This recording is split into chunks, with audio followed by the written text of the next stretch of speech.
Muito bom dia. O NE1 desta terça-feira, 7 de janeiro, está começando agora. Eu te faço companhia até 1h da tarde. A gente traz as principais notícias da nossa região para te deixar bem informado e por dentro do que é assunto hoje.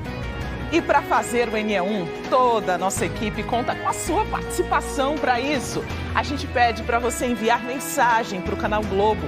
Também dá para mandar vídeo, foto ou relatar algum problema aí na sua comunidade. Para começar, bora abrir a janela do Recife para você dar uma olhada no tempo. Olha só como é que está o tempo agora, com algumas nuvens, né? A APAC, a Agência Pernambucana de Águas e Clima, diz que hoje o céu fica assim, firme, com poucas nuvens. A gente está vendo aí um pouquinho nublado, mas essa é a previsão da APAC. Nada de chuva durante o dia, tá? E a temperatura na região metropolitana pode chegar aos 34 graus. É mais um dia quente nesse verão, então você que está de férias na praia, reforça aí o protetor solar. Agora a gente confere os destaques do NE1 de hoje. Furtos de cabos no metrô do Recife causam transtornos aos passageiros que usam o transporte público. A Companhia Brasileira de Trens Urbanos diz que nos últimos 2 anos teve um prejuízo de mais de R$20 mil. Moradores de uma comunidade do Recife ficaram assustados com um tiroteio durante a noite de ontem. A gente te conta já o que aconteceu. E uma mulher morreu depois de ter a casa incendiada durante uma briga de vizinhos em Jaboatão dos Guararapes. O NE1 também vai à feira. É para falar sobre os preços das frutas que estão mais caras. De acordo com o IBGE, o valor delas aumentou quase 10% nos últimos 12 meses. A gente explica o motivo dessa alta. E chegou a época de ir em busca do material escolar para a volta às aulas. Papelarias e livrarias estão movimentadas. E ainda termina hoje o prazo para justificar a ausência no segundo turno das eleições. A gente traz orientações sobre o que fazer para não ficar com pendência com o TRE. Vamos juntos, porque ainda tem informação sobre o trânsito, opção de diversão para quem está em casa nessas férias e muito mais.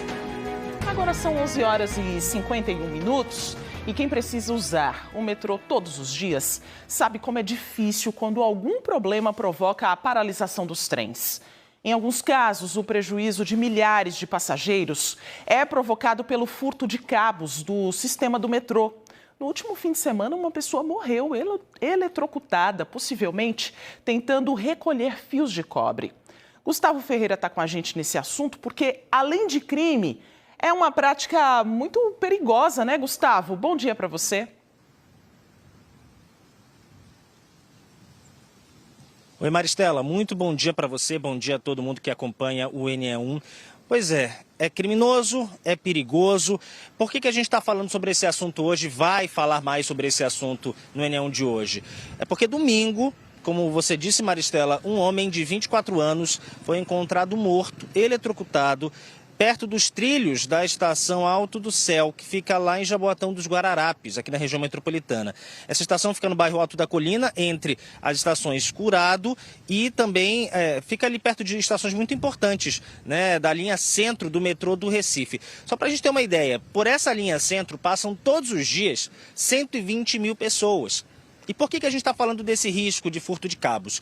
Porque ao lado do corpo, perto do corpo desse homem de 24 anos, foram encontradas ferramentas que seriam usadas para o corte desses cabos. A polícia já está investigando, esse caso foi registrado na 19ª Delegacia de Prazeres, em Jaboatão, mas existe a suspeita, de acordo com a própria CBTU, que administra o metrô, de que esse homem estaria tentando furtar esses cabos de energia.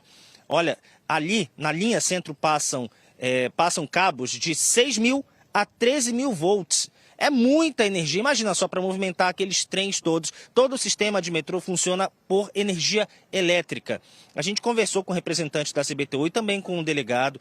Ele explicou para nós, o delegado disse que tanto quem pratica o furto quanto quem vende, quem faz a receptação desse material roubado, pode ser punido porque está cometendo crime. E a gente vai entender um pouco mais desses prejuízos, não só prejuízo financeiro, né, de mais de R$20 mil nos últimos 2 anos, de acordo com a CBTU, em todo o sistema do metrô, mas também um prejuízo para os passageiros, porque o roubo, o furto de um cabo de energia elétrica do metrô pode causar uma paralisação, inclusive, né? O serviço fica mais lento, os trens andam mais devagar, aumenta o intervalo entre um trem e outro, e aí acaba acumulando gente, os trens ficam lotados, enfim, é um problema atrás do outro, além de ser, claro, um risco à vida, né? A gente fala sobre esse assunto daqui a pouquinho, Maristela. Até já, então, Gustavo, com outras informações para a gente.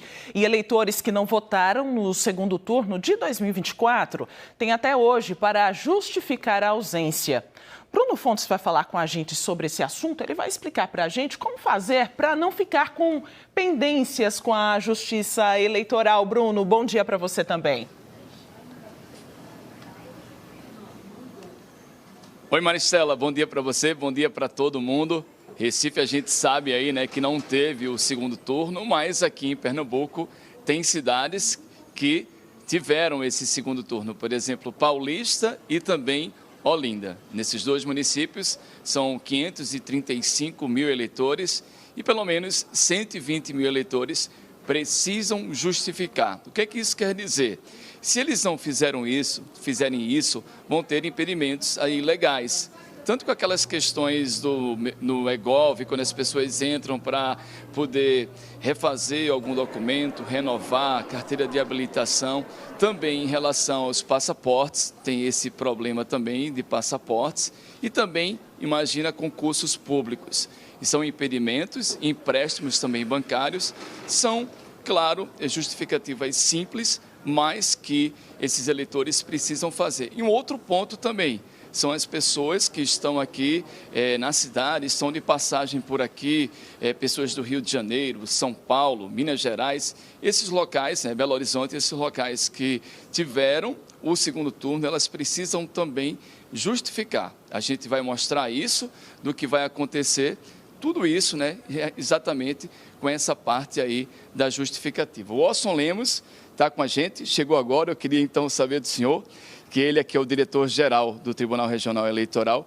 Orson, ainda bom dia, ainda faltam uns 5 minutos. É difícil para justificar, o que é que esses eleitores devem fazer?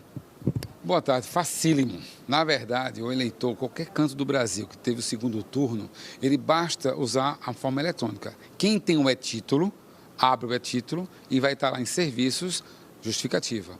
E quem não tem, pode fazer o justifica.tse.gov.br, que é o site que o TSE diretamente criou para atender todo e qualquer eleitor.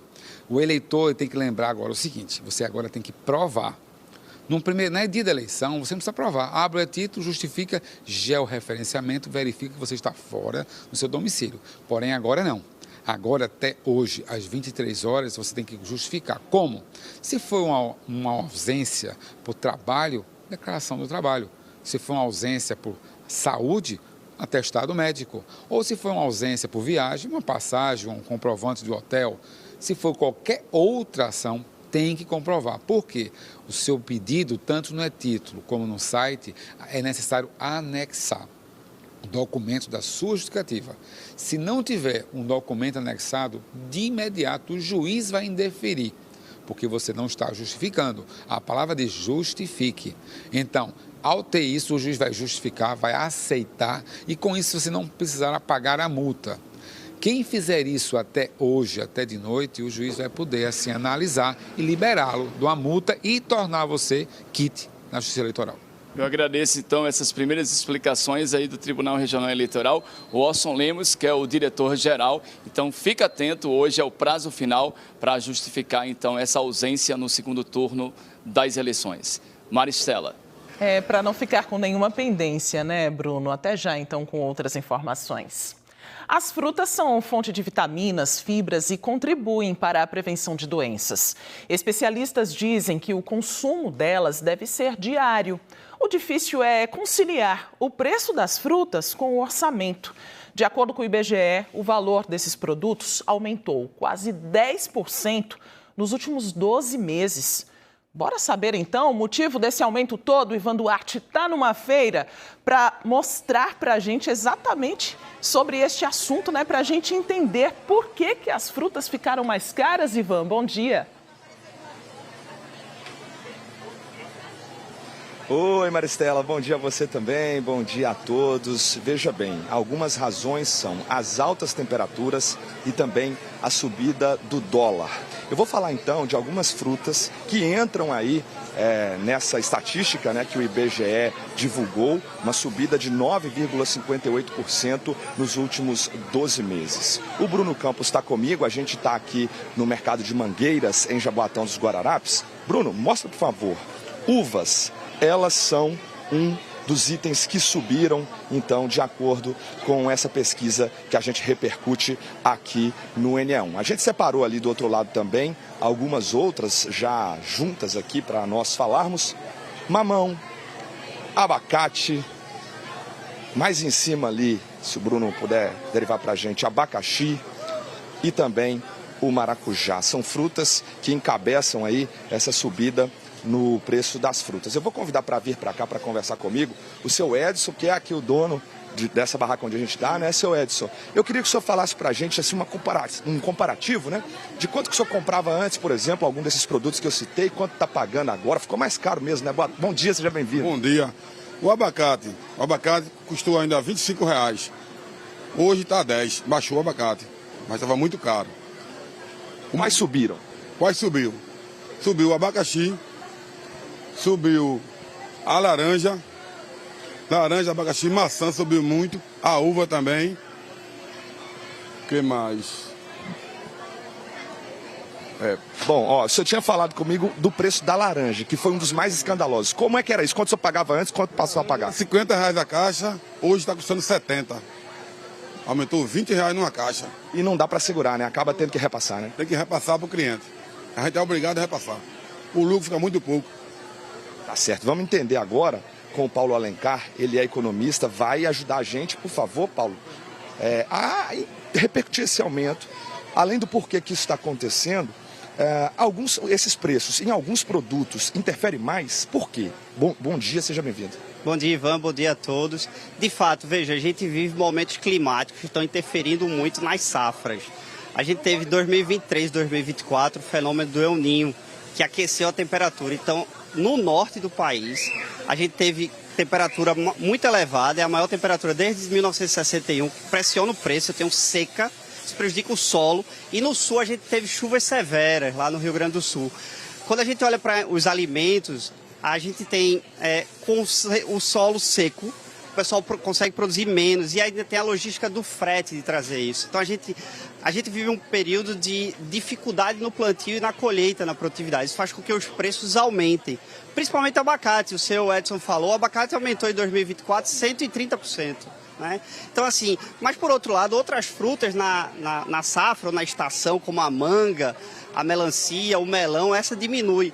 Isso acontece muito em função do clima, que tem aumentado as temperaturas, a produção tem diminuindo, e também dos estoques, né? Quando você tem menos produção e além do preço do dólar que subiu, ou seja, os produtos normalmente são padronizados em preços internacionais. Com o dólar mais alto, o exportador prefere mandar para fora e aqui falta alimento, aí o preço sobe.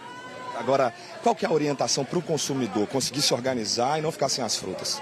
Pois bem, a boa dica aqui é pesquisar, né? Ou seja, pegar aquelas frutas de safra, aquelas que estão com preço melhor no momento. Como o senhor Edson disse, as frutas sobem e descem, porque as produções variam. Então, pegar fruta de safra e não fruta de entre safra, como a manga é uma fruta de safra, a melancia, o melão, e evitar o abacate, evitar um pouco a laranja. Mas com o tempo a produção volta a se equilibrar e aí os preços caem. Tá certo, Paulo. Obrigado pela participação aqui. Essa dica aí é fundamental, né? Ter atenção nessas frutas aí que o senhor falou para conseguir, até questão de proteína, né? E continuar consumindo, então, as frutas que subiram. Reforçando, 12 meses, segundo o IBGE, 9,58% de subida. Maristela, vou voltar com você no estúdio. E aí a gente vai fazendo substituições, vai tentando equilibrar esse orçamento para não deixar de levar para casa as frutas que são tão importantes para a nossa saúde, né, Ivan? Agora um giro pelo trânsito, vamos com imagens ao vivo da Avenida Doutor José Rufino, no bairro da Estância. No lado direito, você observa os motoristas que estão sentindo afogados. Lado esquerdo, sentido Jaboatão dos Guararapes. Movimentação intensa do trânsito aí na região, 12h03 agora. E a gente segue o nosso passeio pela BR-101, no bairro do Curado, em frente ao Ceasa. No lado direito, os motoristas estão sentido Cidade Universitária. Lado esquerdo, sentido Muribeca, trânsito livre para o motorista aí na região, sem engarrafamentos.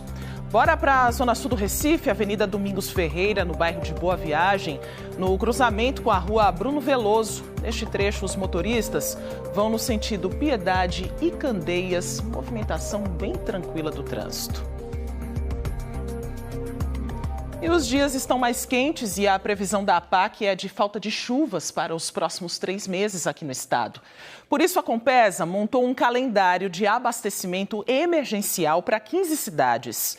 Bianca Carvalho traz informações para a gente sobre esse abastecimento e como as pessoas podem solicitar carros-pipa.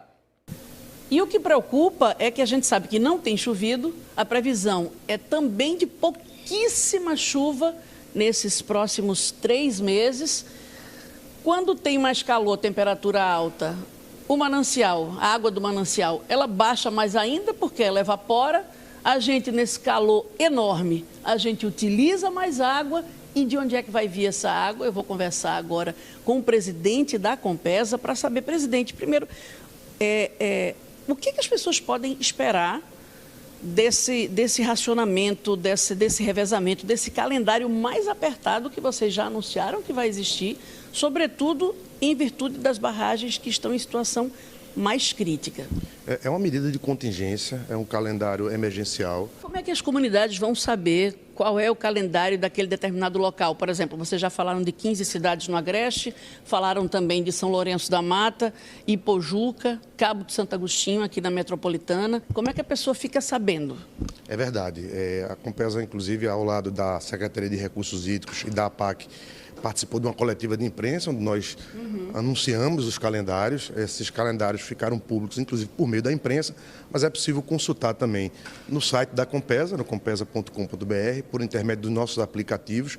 A gente espera contar também com a mobilização da imprensa e dividir isso com os municípios para que as pessoas saibam do calendário e possam colaborar também com a companhia. O que é que a Compesa tem feito para diminuir os efeitos dessa situação anunciada e já, inclusive, explicada? Claro, é uma obrigação da companhia liderar uma série de iniciativas, elas estão em curso. Parte delas tem a ver, sobretudo, com medidas emergenciais de transposição de bacias. A gente, por exemplo, está trazendo água de Pirapama para poder ajudar aqui na região de Praia e no Cabo de Santo Agostinho. A gente está fazendo novas captações emergenciais também por via aérea para poder transpor águas. Há medidas, inclusive, em curso que pode preceder, inclusive, até uma decretação de emergência. A gente está acompanhando. Por isso que a gente anunciou um calendário para 15 cidades, isso pode ampliar para mais de 60 cidades, mas o fato é que há várias medidas, inclusive de mobilização de pipeiros, além daqueles que já são contratados pela Compesa. A Compesa está fazendo, inclusive, um apelo, flexibilizando, inclusive, requisitos para que esses profissionais que possam contribuir nesse momento de mobilização possa estar ao lado da companhia nesse esforço. Presidente, sobre os pipeiros, né? Carro-pipa. Quem tem direito a pedir carro-pipa e como é feita essa solicitação? As pessoas devem usar que telefone? Quem é que tem direito? A gente sabe que não é todo mundo que está sem água que vai poder pedir carro-pipa. Então, quem pode? Claro, nessas circunstâncias, a própria companhia promove um planejamento nas cidades que já tem um anúncio de calendários novos. Então, todas essas cidades que já estão sob o novo calendário, elas já estão sob um planejamento de carros-pipas. Então, as ruas, os bairros, os que estão mais afetados, são assistidos por carros-pipas. Lembrando que nessas cidades há um apelo da companhia para que haja o consumo racional, onde os calendários foram alargados, é preciso que as pessoas administrem as águas. Nesse momento não é recomendável lavar carro, lavar calçada, aguar plantas de jardins, porque, de fato, há um esforço para que a gente possa garantir o consumo de água para o abastecimento humano. Né? Esse é o grande esforço nosso. Obviamente que as pessoas que têm uma situação mais crítica podem por intermédio dos canais da Compesa, inclusive pelo aplicativo da Compesa, notificar a empresa e pedir, até por meio também das nossas lojas, pedir esse socorro em relação ao carro-pipa. Significa que qualquer pessoa de Muro Alto, Porto de Galinhas, Gravatar, vai poder pedir água? Qualquer pessoa dessas cidades vai poder pedir, por exemplo, dessas praias? Nós já temos para essas localidades um plano de ação da Compesa em relação a carros-pipas. Numa situação mais crítica, é possível sim reivindicar, pedir o apoio, e a gente tem feito isso diariamente.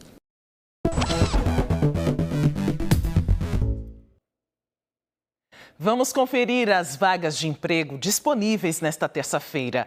As oportunidades de hoje foram divulgadas no site gorecife.recife.pe.gov.br. As primeiras 50 vagas temporárias já estão na nossa tela. É para auxiliar de limpeza, para trabalhar no Recife. É preciso ter o ensino fundamental completo, a experiência não é exigida. Tem vagas também para consultor de vendas para trabalhar na capital pernambucana. São 5 oportunidades. É preciso ter o ensino médio completo. A experiência também não é exigida. Tem oportunidades também para garçom, se você é garçom, para trabalhar no Recife. Tem 3 vagas disponíveis. Ensino médio completo, experiência de 2 anos e você já pode se candidatar para essas vagas.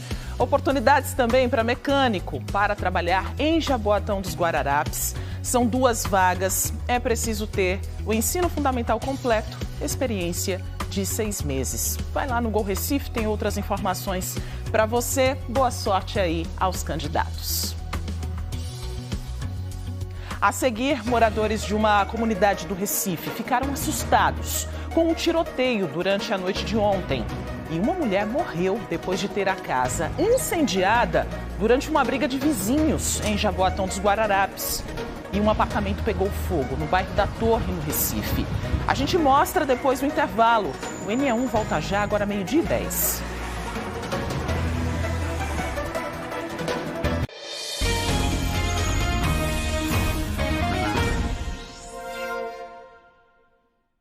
A obra de reconstrução do Santuário do Morro da Conceição entrou em uma nova fase. O teto que tinha desabado no dia 30 de agosto do ano passado foi reconstruído e entregue antes da festa de Nossa Senhora da Conceição, que aconteceu em dezembro. Agora, os trabalhos vão ser para recuperar o piso, substituir janelas e fazer outras melhorias no santuário. Por enquanto, o som que vem da igreja é este aqui.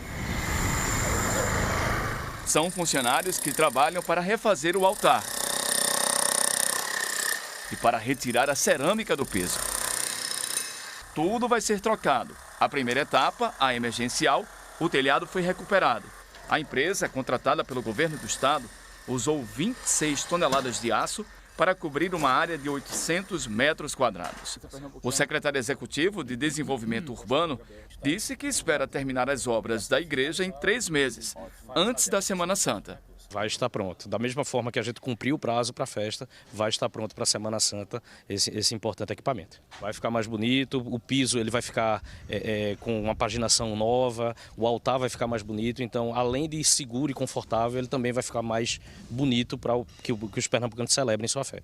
Foi no dia 30 de agosto que o teto do Santuário de Nossa Senhora da Conceição desabou durante uma distribuição de cestas básicas. Dezenas de pessoas estavam dentro da igreja. 25 ficaram feridas. 2 morreram, Maria da Conceição França Pinto e Antônio José dos Santos. O desabamento aconteceu 3 meses antes da festa do Morro, mas o teto do santuário foi reconstruído e entregue em outubro, o que possibilitou a realização dos 11 dias de festa, encerrado no dia 8 de dezembro, dia de Nossa Senhora da Conceição. O Instituto de Criminalística elaborou um laudo pericial que constatou que o desabamento se deu a partir da oxidação de peças metálicas, que fixavam uma das treliças, estrutura de metal que dava apoio à resistência ao teto. As investigações do acidente ficaram com a delegacia do Vasco da Gama. Maria Laine é costureira, trabalha no Morro da Conceição e todo dia reza aos pés da Santa. Ela não vê a hora de voltar a rezar dentro da igreja. Estou na expectativa, estou esperando voltar, né? Assim, voltar de verdade, né? Ficar pronto de verdade e ter realmente as missas aqui dentro, né? Tenho muita fé nela, né? Desde que eu estou trabalhando aqui. Eu antes não conhecia, nunca tinha vindo aqui, eu tenho 43 anos. Mas depois que eu conheci, assim, eu me apaixonei, né? Fiquei muito devota mesmo. Eu subo fazendo oração e quando eu chego nela, eu me ajoelho, faço oração pelos meus pedidos, pedindo sempre prosperidade, né? Para que o dia seja abençoado, né? Da gente, de todos nós, né? Principalmente meu e da minha filha que fica com a pessoa. Aí eu sempre peço coisas boas, né? Dona Maria de Lourdes disse que lembra do dia que aconteceu o acidente. Uma nova igreja para os moradores é um sinal que a fé em Nossa Senhora da Conceição continua ainda mais viva. Eu creio, viu?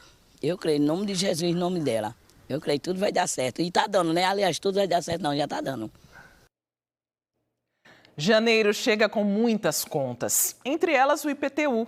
Em Jaboatão, por exemplo, a partir do dia 15 de janeiro começa a entrega dos carnês aos proprietários de imóveis.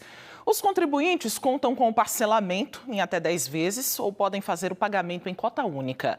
Ivan Duarte tem outras informações sobre como é feito esse cálculo do IPTU, hein, Ivan? Então, Maristela, a Prefeitura leva em consideração a localização do imóvel, o tamanho do imóvel e o padrão da construção. E o cálculo é feito por meio do IPCA, o Índice de Preços ao Consumidor Amplo, tendo como base de referência novembro do ano passado até outubro desse ano, para fazer o reajuste.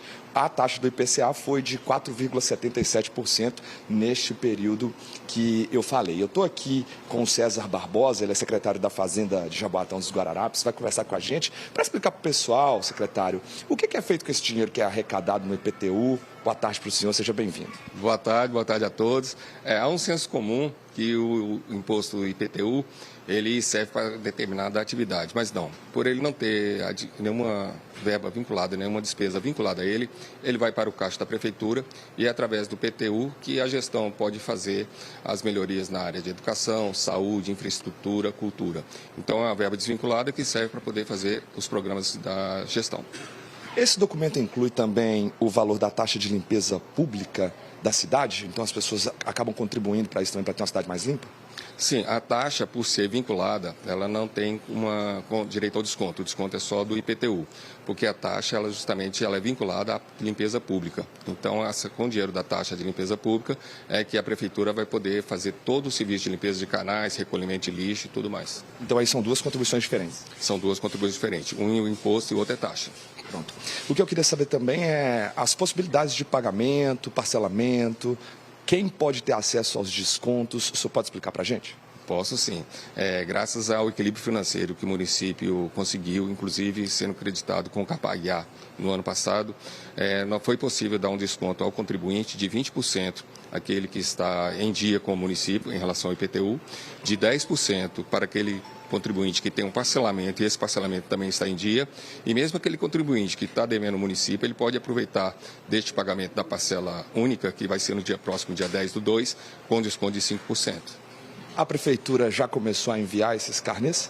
Já sim, desde o dia 2 nós já começamos a enviar, os carnês já foram postados no Correio e o Correio começou a distribuição. E pretendemos até no máximo dia 15 desse mês, já todos os carnês já chegarem nas residências. Além do envio, né? Quais são as outras formas de acesso a essa guia que o contribuinte tem para conseguir pagar? Perfeito. Caso o contribuinte queira antecipar antes de chegar o carnê, ou mesmo aquele contribuinte por algum motivo não tenha recebido o carnê em casa, ele pode procurar qualquer uma das nossas regionais, das 4 regionais, que seria a nossa sede no Palácio da Batalha, que fica em Prazeres, a nossa Jaboatão do Curado, Jaboatão Centro e em Cavaleiros. Também ele pode, através do nosso site www.jaboatão.pe.gov.br, acessar um portal do contribuinte e lá ele vai poder emitir o seu carnê. Pode também ele acessar um aplicativo que nós temos, que chama-se IPTU Jaboatão, que é tanto na plataforma Android como na iOS, e através desse aplicativo também ele pode gerar o seu boleto e fazer o pagamento. Agora, para a gente finalizar, o senhor disse que não é um dinheiro que fica vinculado a uma pasta ou outra. Como é que a população pode fiscalizar isso, acompanhar como é que o dinheiro que ela paga de imposto está sendo aplicado? Desde o começo, nós temos uma gestão participativa e é apoiada justamente na eficiência, na inovação e na transparência. Nós temos o nosso portal da transparência, que também é no mesmo portal, que é o www.jaboatão.pe.gov.br. Lá tem o portal da transparência e lá todas as despesas realizadas pelo município, elas são colocadas para que a população possa acompanhar essa gestão do prefeito Mano Medeiros. Tá certo. Obrigado, secretário César Barbosa, da Fazenda de Jaboatão dos Guararapes, em entrevista ao vivo aqui com a gente, explicando então, Maristela, essas questões do IPTU que chega aí junto com o início de janeiro. Vou voltar aí para você no estúdio dizendo que eu estou no mercado das Mangueiras e não de Mangueiras. A nossa brilhante Clarissa Siqueira me deu o toque aqui para a gente corrigir. Com você, Maristela. Perfeito, Ivan. Obrigada pelas informações. Agora, 12h21, vem para cá comigo. Janeiro é mês de férias escolares e haja criatividade para ocupar o tempo livre das crianças, né? Quer uma dica? O Instituto Ricardo Brenan tem programação especial a partir de hoje. Gustavo Ferreira vai contar para a gente, porque tem umas oficinas bem bacanas por aí, né, Gustavo?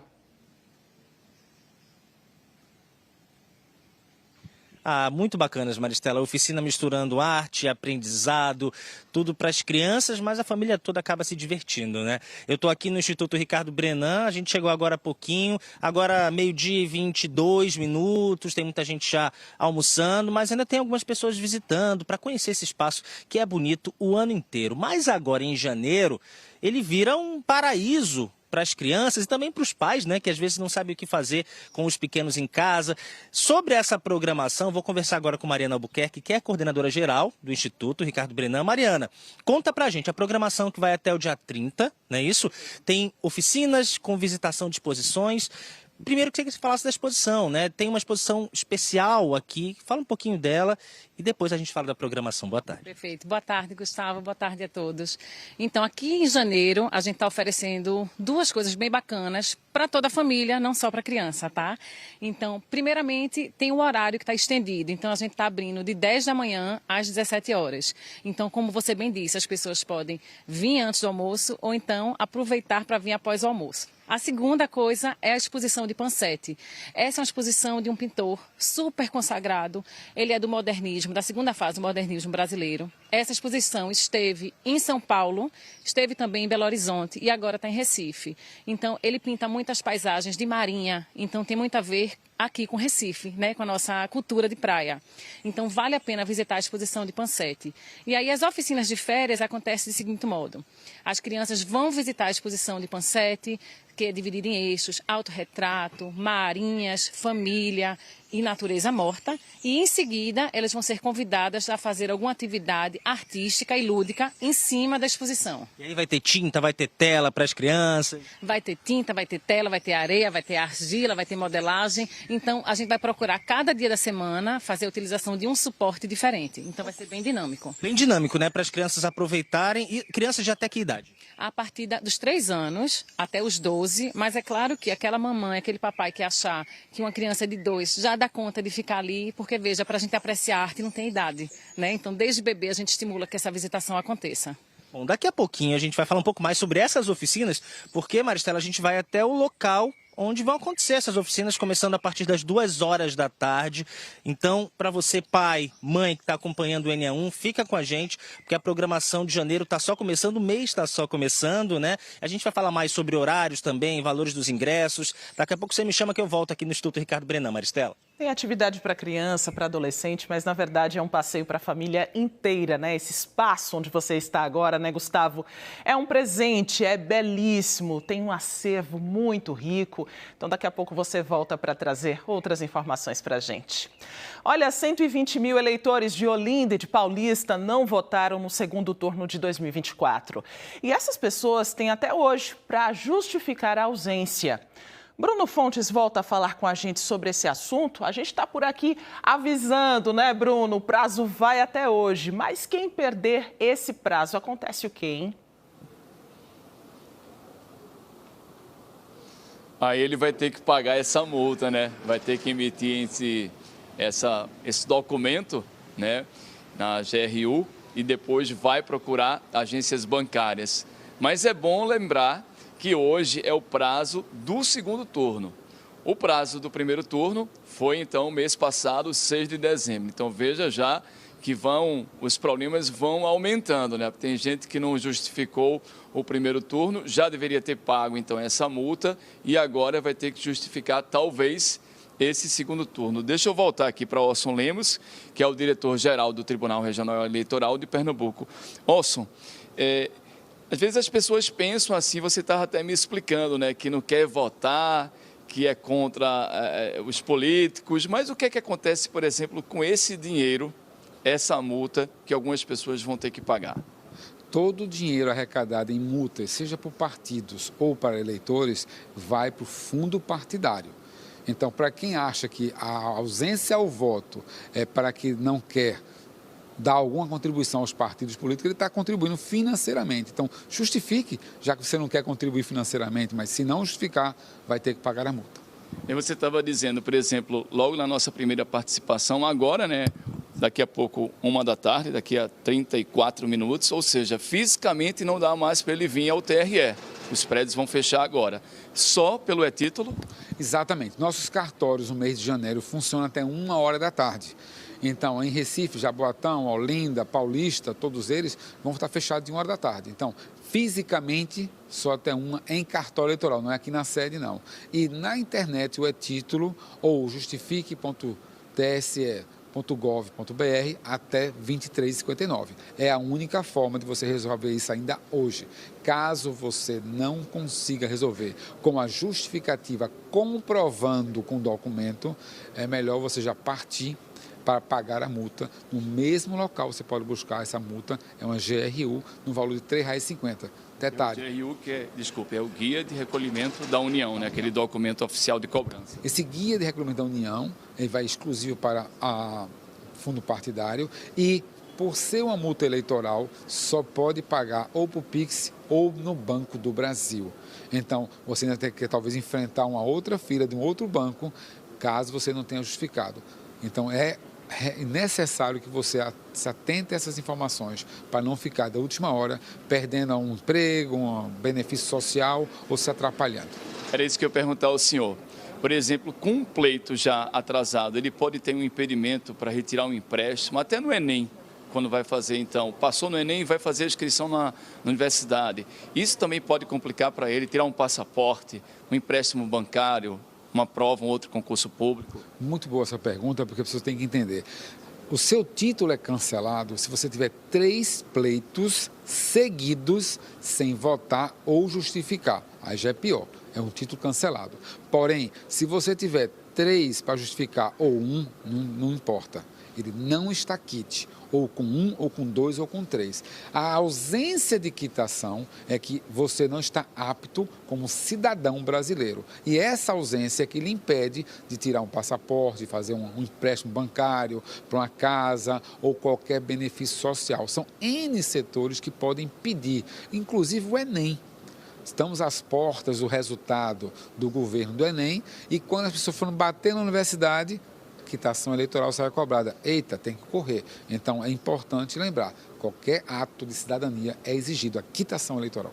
Eu agradeço demais pelas explicações e também essa explicação que esse protesto de não ir votar termina voltando para o fundo partidário, que só esse ano, por exemplo, Maricela, foram 5 bilhões de reais para o fundo partidário. Então, o dinheiro volta para esses políticos. Agora eu volto com você. Obrigada, Bruno, pelas informações. Na comunidade dos Milagres, no bairro do Ibura, no Recife, moradores ficaram assustados com um tiroteio durante a noite de ontem. Eles disseram que a movimentação foi parte de uma operação da polícia no bairro. Neste vídeo que recebemos pelo Canal Globo, dá para ver um helicóptero sobrevoando a região. Tá doido lá no Milagre, viu? Olha lá, o bicho tá paradão, só procurando. Ixi, Maria, o bagulho tá louco, viu? Moradores disseram que a movimentação fazia parte de uma operação policial que estava acontecendo no bairro. Tá bala doidada, que já passou uns 15 viaturas aqui na frente, helicóptero, toque de recolher, ninguém entra, ninguém sai. Neste outro vídeo dá para ver alguns carros da polícia estacionados, enquanto o helicóptero sobrevoa o local. Nessas imagens, gravadas de dentro de um carro da polícia, dá para ver a movimentação do que parece ser uma perseguição policial pelas ruas. De acordo com os moradores, a operação da polícia aconteceu por causa de uma disputa pelo tráfico de drogas na região. Neste vídeo, um homem aparece no local segurando uma arma. Tudo dominado. Batendo guerra do tráfico. Milagre, Pantanal, Kaique. Oxe, BR botou lá no Kaique, tomou, né? Pra tomar a boca do Kaique, a boca da tela e meteram bala nele. Aí desceu a viatura da Pantanal, na tela, e o Milagre tá entupido de polícia. A Polícia Militar de Pernambuco disse que foi chamada pelos moradores para a comunidade dos Milagres pelo 190, depois de vários tiros serem ouvidos no bairro e que uma operação precisou ser montada com o apoio de policiais militares e de um helicóptero do Grupamento Tático Aéreo. A polícia disse ainda que na operação foi encontrado um carro roubado que tinha dentro um carregador de pistola com munições e que o 19º Batalhão de Polícia segue no bairro monitorando a região por tempo indeterminado. A gente fala agora sobre o furto de fios de cobre. Além de crime, a prática é perigosa por causa do risco de contato com a rede de alta tensão. No último domingo, um homem de 24 anos foi encontrado morto perto dos trilhos do metrô em Jaboatão. A Polícia Civil investiga esse caso. Infelizmente, situações como essa são comuns nas estações de metrô na região metropolitana, o que traz prejuízo para quem precisa do transporte público. Manhã de terça-feira comum na estação Alto do Céu, em Jaboatão dos Guararapes, região metropolitana. Fica no bairro Alto da Colina, entre as estações Coqueiral e Curado, da linha centro do metrô do Recife. Ponto de passagem de muitas pessoas diariamente.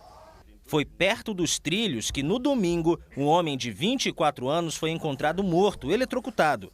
De acordo com a CBTU, Companhia Brasileira de Trens Urbanos, que administra o metrô, foram encontrados perto do corpo equipamentos utilizados para cortar cabos, o que sugere que a morte teria sido consequência de uma tentativa de furto de cabos de energia da estação. Esses casos são frequentes. Vídeos enviados pela CBTU à nossa produção mostram como agem os criminosos, se arriscando em meio aos trilhos perto da estação Alto do Céu, em Jaboatão. De acordo com a CBTU, nos últimos 2 anos, os furtos de cabos geraram um prejuízo de mais de R$21 mil ao sistema, além da consequência no funcionamento do transporte. Só a linha centro do metrô leva e traz todo dia mais de 120 mil passageiros. Quando há o roubo de cabo, o sistema identifica como se tivesse um trem parado à frente do outro. O que acontece com o trem que vem em seguida? Mesmo sem ter trem, ele indica que tem alguma coisa impossibilitando o trem seguir. O maquinista tem que botar o trem no botão de manobra.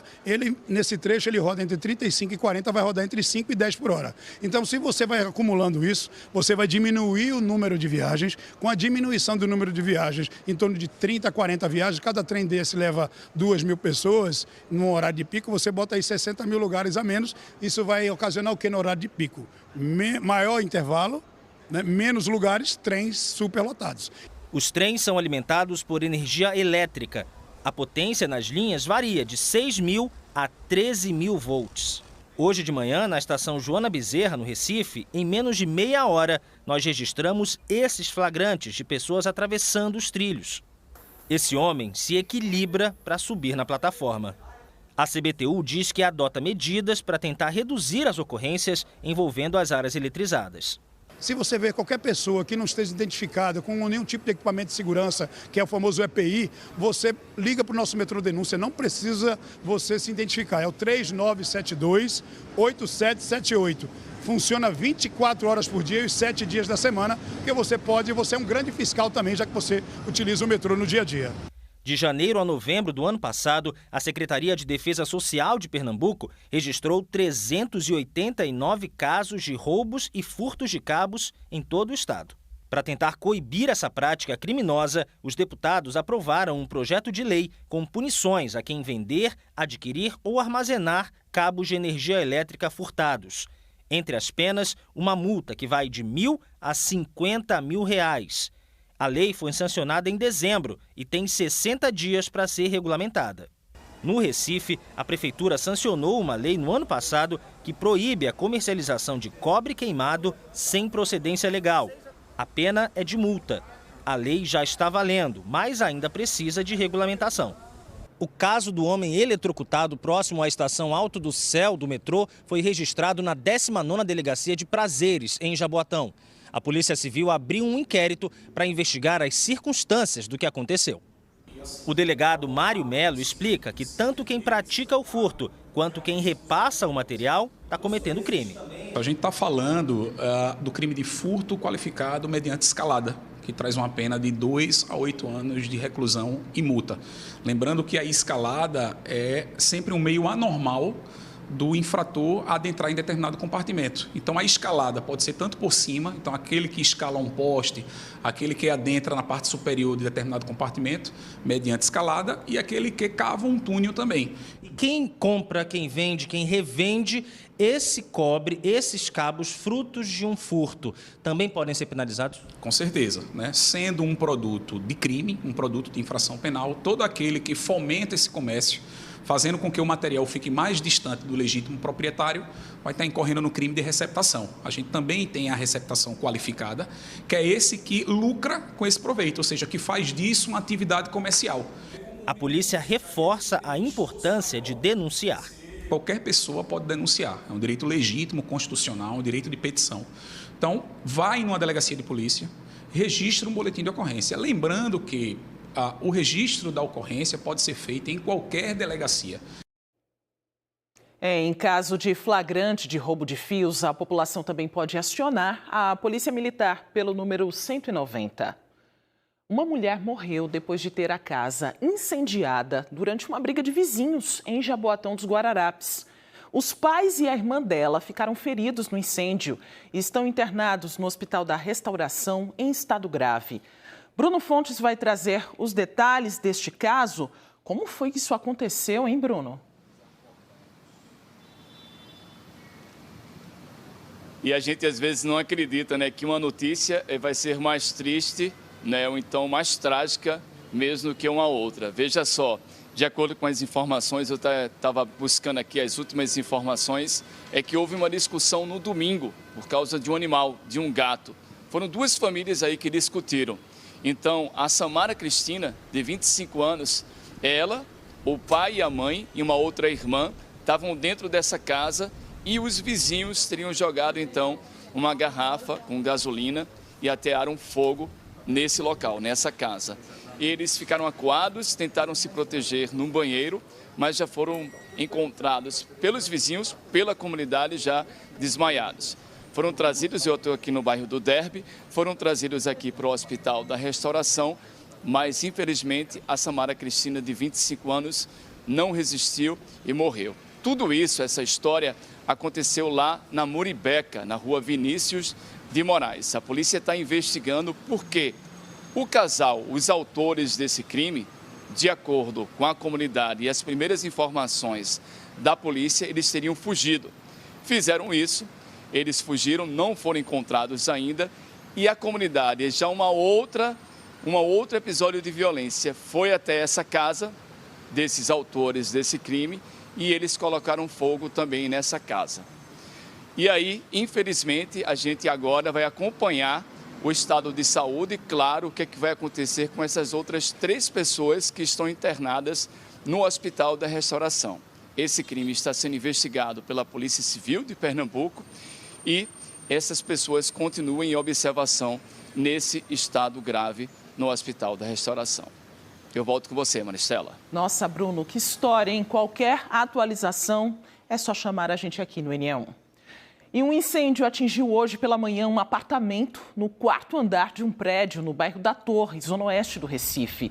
Pessoas que passavam pelo local e vizinhos registraram a fumaça que saía pelas janelas. É possível ver que moradores tentaram ajudar a apagar as chamas com uma mangueira antes dos bombeiros chegarem. De acordo com os bombeiros, o incêndio começou às 9h25 da manhã e 4 viaturas foram enviadas. Equipes estão, neste momento, fazendo o trabalho de rescaldo para evitar que as chamas voltem. Ainda segundo os bombeiros, um cachorro que estava no apartamento morreu. Os moradores não ficaram feridos. A Defesa Civil está investigando as causas do incêndio. E o ano mal começou e algumas famílias já estão aproveitando para comprar o material escolar. O planejamento com antecedência pode garantir compras mais tranquilas, com variedade de produtos e mais facilidade de pagamento. No Recife, algumas papelarias estão com bastante movimento. O que Sueli já escutou de criança pedindo isso e aquilo outro aos pais dentro desta papelaria é até engraçado. Entre mães e filhos é assim, a mãe fala, meu Deus, porque eu trouxe o menino? Pra gente eu acho maravilhoso. Aí o menino vai lá, escolhe lá, aquele caderninho que a mãe queria R$10. O filho diz, mãe, não, eu quero esse de 60. Aí a mãe chora, porque tá no aperto. Mas ela vai levar de 60. Pra gente é maravilhoso, né? A papelaria fica no Cais de Santa Rita, área central do Recife. Aqui encontramos a Lana, de 6 anos, que vai começar o ensino fundamental. Ela veio com a mãe e a irmã mais velha. Mesmo com a pouca idade, sabe de cabeça alguns itens da lista de material escolar do colégio onde estuda. Caderno, cola, apontador, borracha. É uma lista grande. Diana contou qual item que ela mais gosta. Caneta. É o teu material preferido? É. Qual é o tipo de caneta que você gosta? Tipo assim, que tem a escrita mais fofinha, mais boa de escrever, para que a minha letra fique melhor. Especialistas defendem que trazer crianças e adolescentes para comprar o material escolar pode ser arriscado, principalmente porque a conta deverá sair mais cara. Mesmo assim, algumas mães apostam que permitir que meninos e meninas participem desse momento pode ser algo muito significativo ao longo do ano. É exatamente nisso que Paula, mãe das meninas, acredita. Para estimular realmente, durante o ano, o cuidado com o material, o incentivo a estudar mesmo, porque como é uma coisa que elas vão manusear durante o ano, então nada melhor do que algo que elas tenham mais afinidade, tenham um contato. E outra coisa, elas entendem a questão de ponderar os valores e isso estimula muito, elas já ficam ansiosas por esse momento. Jaqueline trouxe Rasline, de 15 anos, que vai começar o ensino médio. Na lista de material que mais pesa são os cadernos, porque ela quer aquele capa dura, que é o mais caro, que é o que está na moda para adolescente, né, hoje em dia. E os livros? Pronto, o livro da escola sempre é mais caro, né? Está mais de 2.000. Agora, no começo do mês, está mais tranquilo, porque o pessoal geralmente deixa as coisas para a última hora, então eu comecei agora, porque está mais tranquila a loja, dá para a gente pesquisar direitinho. Nesta outra papelaria, a venda é por atacado e varejo. Aqui tem de tudo, cadernos, lápis, canetas, mochilas. A gerente disse que o movimento está só começando e falou sobre a necessidade dos pais se anteciparem. Você pega mais uma diversidade maior de produtos, né? Você também vai ter um prazo melhor para você comprar. Aqui na nossa loja a gente divide em cartão, Pix, com desconto de à vista, tudo. Então é vantagem você vir logo no começo, que você pega tudo bem fresquinho, né? Uma pesquisa feita pelo Instituto Locomotiva mostra que os gastos com material impactam o orçamento de 85 a cada 100 famílias brasileiras com filhos em idade escolar. E que 1 a cada 3 compradores pretende parcelar o pagamento da despesa para poder dar conta. Lígia mora em Paudalho, na região metropolitana. Prefere fazer as compras no Recife. Ela tem um casal de filhos, uma menina com 10 anos e um menino com 7. Disse que vai comprometer uma parte significativa do orçamento da família. Pelos valores que eu estou vendo aqui, vai ser mais ou menos isso, de 500 a 600 reais. Mas só a parte de papelaria e o restante dos livros? Os livros foram de 1.500 a 1.600 reais de cada, já que eu tenho 2. Né? E tem a parte da bolsa, estojo, lancheira... Farda, tênis, é luta, viu? Apesar do sacrifício, sabe que vale um investimento. Às vezes a gente até se realiza nisso, né? Porque assim, essa questão do material, da gente poder investir, né? De ver a carinha deles, de ver o quanto eles se esforçam também durante o ano, que eu acho que recompensa muito também. Então, compensa muito, bastante. Mas antes de voltar às aulas, o NE1 está te levando hoje para um passeio no Instituto Ricardo Brenan. Tem programação especial de férias por lá? Gustavo Ferreira conta mais para a gente. Está pronto para pintar por aí também, Gustavo? Ô Maristela, se você me liberar cedo, eu já vou ficar por aqui, tá? Para a oficina, porque eu tô voltando, acho que uns 20 e tantos anos no tempo, porque quando eu era criança, eu também gostava muito disso aqui, ó. De tela, de folha de papel, de pintar, lápis de cor, tinta, guache.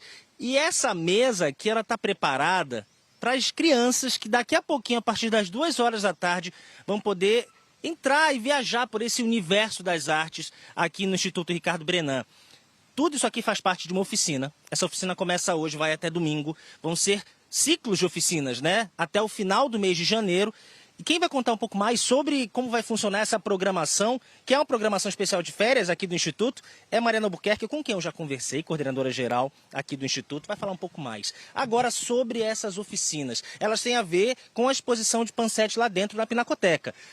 E como é que vai funcionar a dinâmica aqui? Porque eu já vi que tem bastante coisa, não tem só tela e tinta e pincel, né? Dá para fazer bastante coisa aqui. Não, e não é só as crianças que isso agrada, né, Gustavo? Agrada os pais também, os adultos todos são bem-vindos aqui a participar com a gente.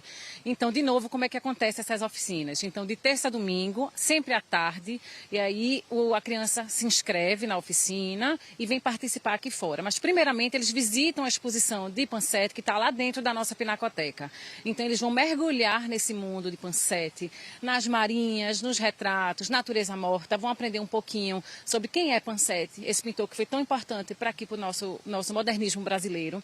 Em seguida, eles vêm aqui fora aproveitar esse contato também com a natureza, tá? Para estar em contato ao ar livre e produzir algum tipo de experiência artística. E o Instituto é um lugar privilegiadíssimo para isso, né? O Ezequiel Quirino está mostrando para nós também, vamos caminhar um pouquinho com ele aqui, tem mais atividades, né? Essa aqui eu tentei, viu, gente, não consegui, acho que eu preciso de um pouco mais de perícia, mas tem essa atividade que é um joguinho, né? Tem também aqui a parte de pintura, tem a amarelinha. Então, todo esse espaço aqui ele foi montado para essa oficina e as crianças vão ter muito o que fazer, né?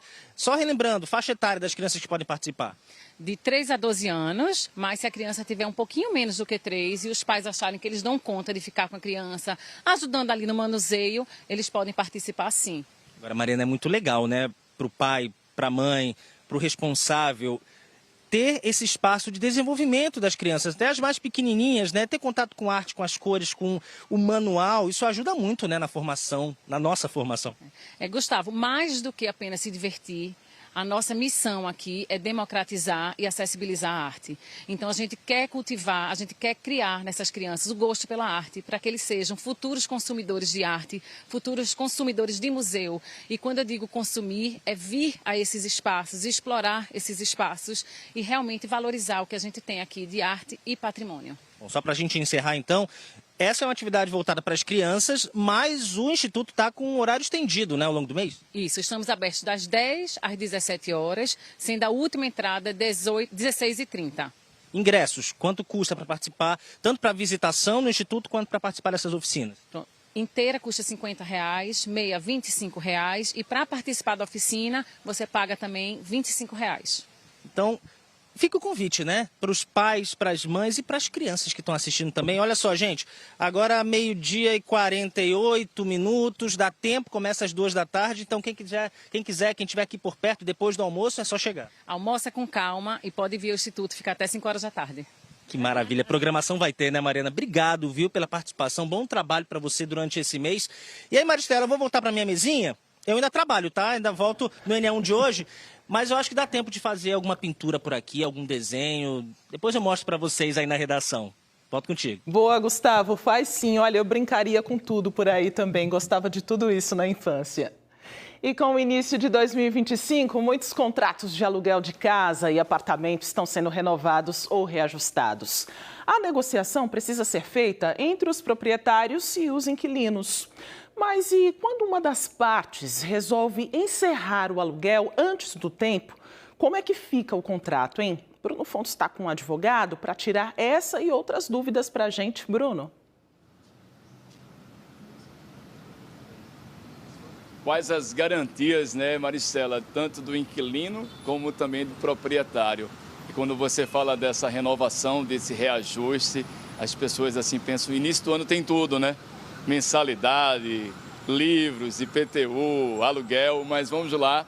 Esse daqui é o advogado Roberto Dutra, advogado mestre em Direito Civil. E aí eu pergunto para o senhor, o que é que acontece quando há essa quebra do contrato? Maristela já estava perguntando quando uma das partes não quer continuar com esse contrato. Boa tarde. Boa tarde, Bruno.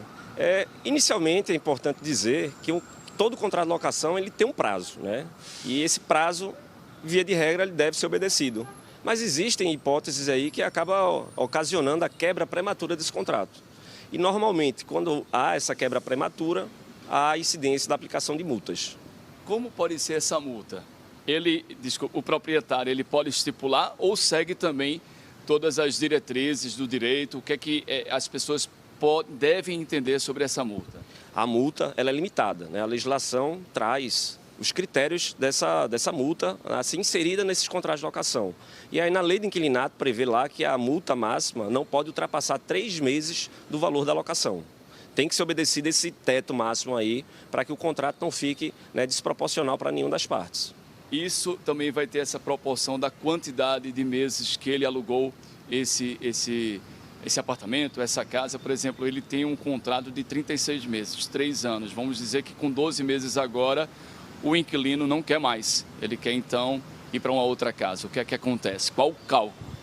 Normalmente, né, o inquilino tem que se proteger da cobrança dos 3 meses de locação quando o contrato foi cumprido parcialmente. Um exemplo, um contrato de 3 anos, 36 meses, a cada 12 meses cumprido, há a diminuição de um valor de locação a título de multa. Se ele passou 24 meses na locação, evidentemente que aí o locador só vai poder cobrá-lo um valor de aluguel, né, tendo em vista que ele cumpriu aí boa parte do contrato. E esse reajuste, ele é feito mesmo anualmente? De quanto deve ser essa taxa? Normalmente, o contrato de locação já traz dentro dele a forma e a previsão dos índices a serem aplicados no contrato de locação. Normalmente o índice é o IGPM, IPCA, e aí o locador não pode aplicar esse reajuste que é anual, de acordo com a data do aniversário do contrato, no índice que ele entenda que seja correto. Ele tem que ser aplicado aquele percentual dentro daquele índice que foi previsto no contrato de locação. Doutor Roberto, pode também acontecer um acordo entre as partes e aí eles terminarem... A pessoa dizer que não vai continuar, teve um problema de saúde, vai viajar, isso também pode ter um entendimento? Ah, totalmente. E inclusive até o bom senso, né, nos indica, tanto por parte do locador quanto por parte do inquilino, havendo a ocorrência de um fato superveniente, alguma excepcionalidade que é normal acontecer na vida de todo e qualquer, né, cidadão, é importante que seja mantido o diálogo com o locador, com o inquilino, para tentar arranjar esse contrato para evitar uma quebra prematura ou a aplicação de uma multa que não seja muito razoável de acordo com a situação pessoal daquele inquilino. Geralmente essa comunicação ela deve ser feita com quanto tempo de antecedência? A lei normalmente prevê que tem que ser comunicada aí com um prazo mínimo de 30 dias, né, para que o locador possa, né, promover, né, a disponibilização do imóvel para um novo período de locação e 30 dias para que o inquilino possa ter um prazo para procurar um outro imóvel também. Nessa renovação que pode acontecer agora, isso vai depender da data do contrato, pode também ele não querer mais renovar esse contrato, ou então ele querer aumentar, vamos dizer que ele faz 12 com mais 12, ele pode agora pedir já um contrato mais longo, porque muitas pessoas montam toda uma estrutura comercial. Esse contrato pode ser maior, por exemplo, do que 3 anos? Ah, sim, pode sim. A legislação prevê que o contrato ele pode ter o prazo que as partes convencionarem. Ele só exige determinados requisitos. Por exemplo, se um contrato de locação ele tiver um prazo superior a 10 anos, o cônjuge tem que autorizar, né, a disponibilização desse imóvel por mais de 10 anos. Mas a lei não limita o prazo de disponibilização da locação, não. Ela permite aí que as partes convencionem.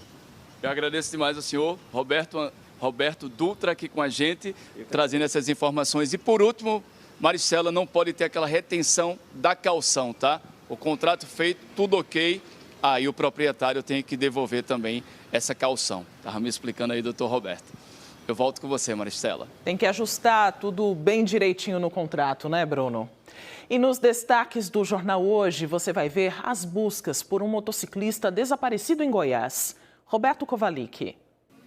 Olá, boa tarde. Daqui a pouco, no Jornal Hoje, você vai ver as buscas ao motoqueiro desaparecido numa enchente em Goiás. Ele e a moto foram arrastados pela correnteza no meio da rua em direção a um córrego que fica ali perto. Na Ásia, as buscas são por vítimas de um forte terremoto entre o Tibete e o Nepal. O tremor principal de 7,1 deixou 95 mortos pelos números que se tem até agora.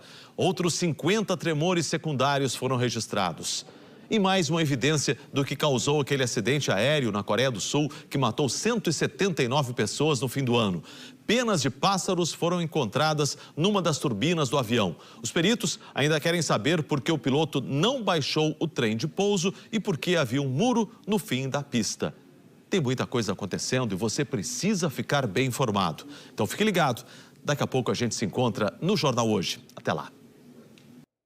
A data não é oficial, mas a internet escolheu 7 de janeiro como o dia do Não Aguento Mais Isso. Surgiu como uma brincadeira nas redes sociais, quase como um desabafo. Bora então conversar com Gustavo Ferreira, porque tem um jeito aí de brincadeira, mas é um assunto sério, né, Gustavo?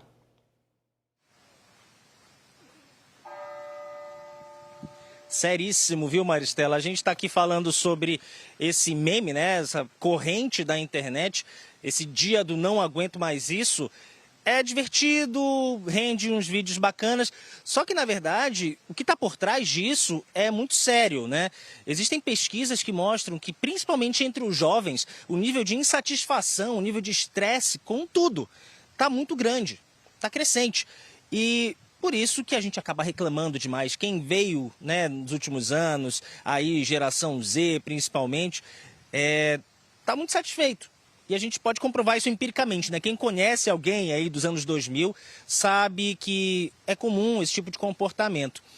E olha só, esse dia do Não Aguento Mais Isso, ele rende muitos depoimentos importantes e interessantes, viu? Bianca Carvalho foi às ruas, ouviu algumas pessoas e perguntou o que essas pessoas não aguentam mais nesse 7 de janeiro. Vamos dar uma olhada.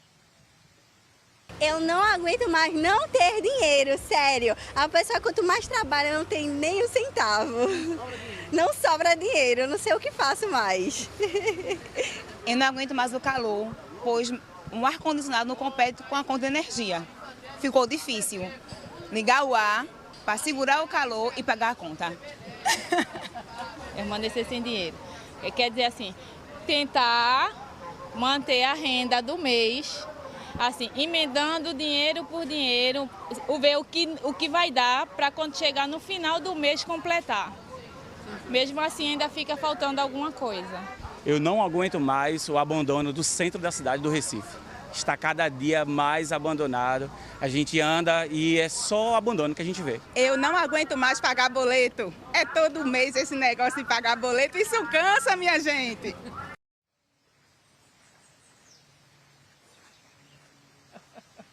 Cansa mesmo, viu? Pagar boleto tá uma dor de cabeça, mas é pior se não pagar, né? A gente acabou de ouvir alguns relatos, alguns divertidos, outros mais sérios, que falam sobre essas insatisfações do recifense, né? Com o calor, com o dinheiro, com o abandono de algumas áreas aqui da cidade.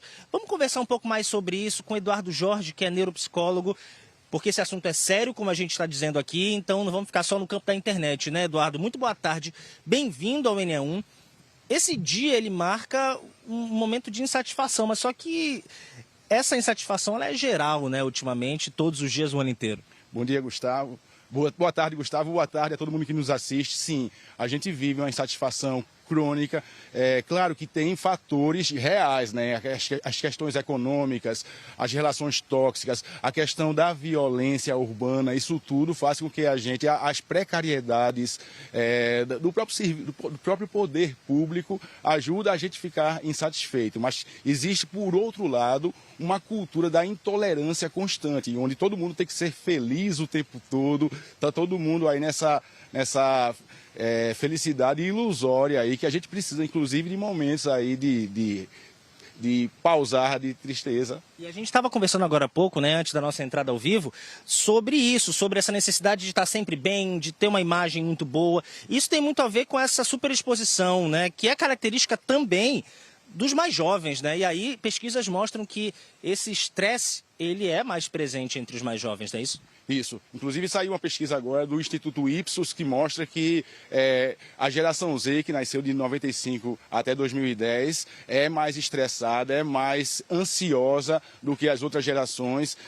e principalmente as meninas, né? Mostra que 46% das meninas sofrem desse estresse mais crônico, mais continuado, enquanto 33% dos meninos sofrem aí com esse estresse. Agora, Eduardo, vem cá, a gente quer muito saber, né, como fazer para canalizar esse estresse, transformar, ressignificar, o desabafar, né, como hoje pede, o dia do não aguento mais. Desabafar também ajuda nesse processo, de repente abre caminhos para tentar buscar algo melhor? Sim, alivia o desabafar, o que a gente chama de catarse, né? Você alivia a sua angústia através da escuta do outro. Mas para isso a gente precisa fortalecer as nossas relações interpessoais, de amizades, familiares, aprender mais a lidar com pessoas complicadas, ou você aprende a lidar com gente complicada, ou você se torna uma pessoa complicada. Outra coisa, buscar sempre um apoio, né, de um psicólogo, de um terapeuta, isso ajuda também nesse processo, porque há um tempo atrás a gente pensava assim, que psicólogo era coisa de pessoas já num estado muito grave, de gente doida, como diziam antigamente, o que é totalmente errado, né? Ter apoio psicológico é importante para todo mundo em vários momentos?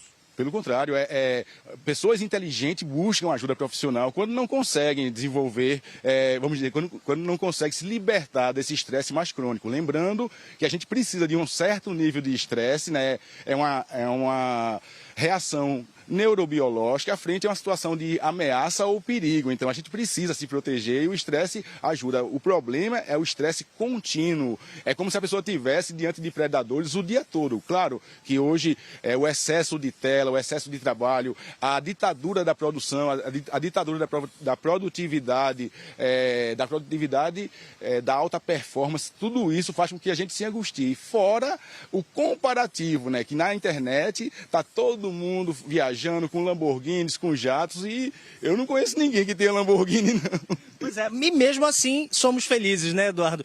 Então, muito obrigado pela sua participação. Acho que é importante a gente falar isso também, deixar esse recado. A internet que gerou essa corrente do dia do não aguento mais, ela pode ser causa, mas também pode ser um caminho, né, para sair dessa rotina de estresse. A gente pode encontrar lá também algumas sugestões do que fazer e viver a vida real, a vida natural. Isso também ajuda. Cada um busca o seu caminho, né, para ser feliz e para estar feliz, porque tá estressado sempre. Eu acho que é isso que a gente não aguenta mais, né, Maristela?